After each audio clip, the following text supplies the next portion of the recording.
When you think of professional wrestling, you probably picture these larger-than-life characters, right? All spandex and scripted drama. But what if I told you that underneath all that showmanship lies the raw, unfiltered history of America itself? In this explainer, we're going to peel back the curtain, look past the body slams, and really dig into how wrestling became this incredible mirror for the American immigrant experience.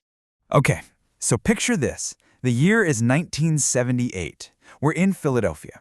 Inside this cold, unforgiving steel cage, two men are just locked in this brutal war. The announcer's voice is absolutely electric, Painting a scene of pure chaos. This isn't just a competition. It's a story of pure hatred and violence playing out for thousands and thousands of screaming fans.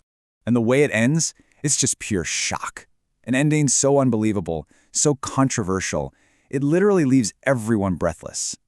So it's easy to just look at that and dismiss it, right? Oh, it's just lowbrow entertainment. But that chaotic scene, that's actually the key to understanding a much, much bigger story.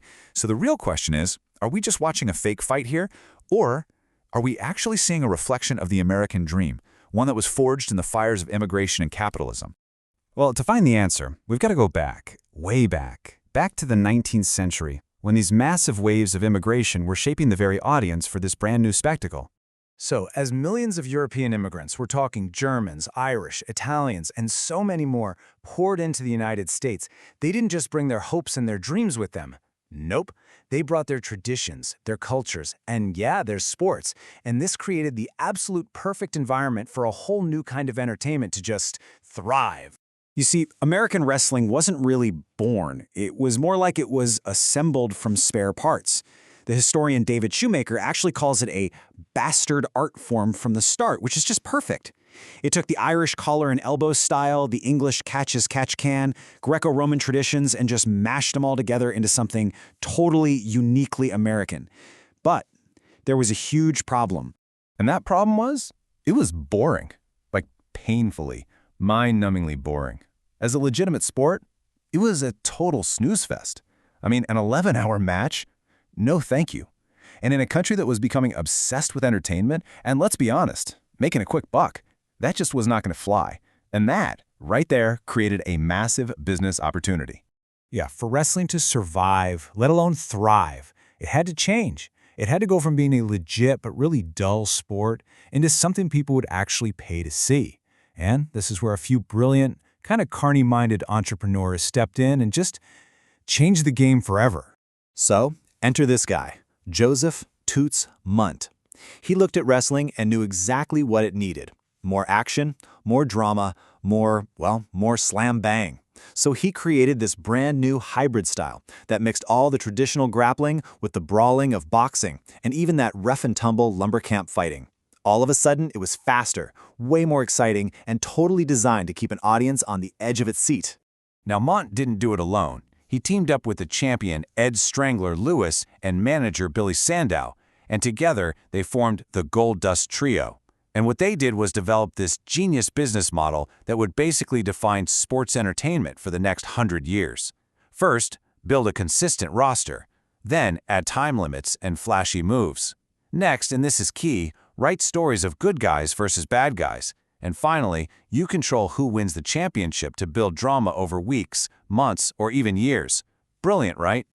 Okay, so with this new story-driven model in place, the promoters had a light bulb moment. They realized they could tap into the most powerful emotions of their immigrant audience: nationalism, cultural pride, and that simmering tension between us and them. And the perfect example of this in action, the rivalry between Frank Gotch and George Hackenschmidt. Gotch is second-generation German-American, was sold as this rugged American ideal, even though, fun fact, he was known for fighting dirty. On the other side, you had Hackenschmidt, the Russian lion, the honorable foreign champion. It was a simple but super powerful narrative, the cunning American hero versus the noble but ultimately beatable outsider. And did it work? Oh, you better believe it. Their 1911 rematch drew a crowd of 30,000 people and brought in over $100,000. That is a staggering amount of money for the time. This proved without a doubt that tapping into that nativist sentiment and national pride was incredibly profitable. So this formula just led to this explosion of gimmick characters that basically turned cultural and professional stereotypes into box office gold. I mean, you had your classic cowboys, sure, but you also had plumbers, opera singers, and, wait for it, bearded, exiled Russian priests. It was this bizarre, sometimes pretty offensive, but incredibly effective carnival of characters, all designed to get a reaction from that diverse immigrant audience. Which brings us all the way back, right back to that bloody steel cage in 1978.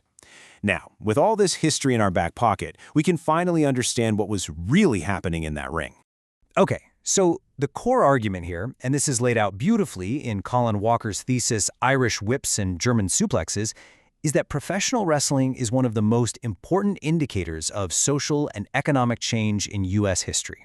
It's basically a mirror reflecting all the struggles, the prejudices, and the triumphs of immigrants and minorities. You see, wrestling became this stage where this delicate balancing act was played out right in front of everyone. Immigrants could finally see heroes who looked like them, who sounded like them, who represented their heritage, battling it out for a place in this new American identity. And that's exactly what was happening in 1978. That crowd, they weren't just cheering for some random wrestler. They were cheering for their guy, the Italian-American hero, Bruno Sammartino. So ultimately, when that crowd roared for Bruno, they were really roaring for themselves. He was the living, breathing embodiment of their story, the son of immigrants who clawed his way to the very top. That bloody match wasn't just a spectacle. It was the culmination of a century-long story about who gets to be an American hero. So yeah, wrestling has always held up a mirror to society, reflecting our heroes, our villains, our anxieties, and our dreams. It showed us the immigrant experience, the rise of capitalism, and the incredible power of a good story. Which, leaves us with one final thought. If this is wrestling's past, what is today's squared circle reflecting about the America of right now?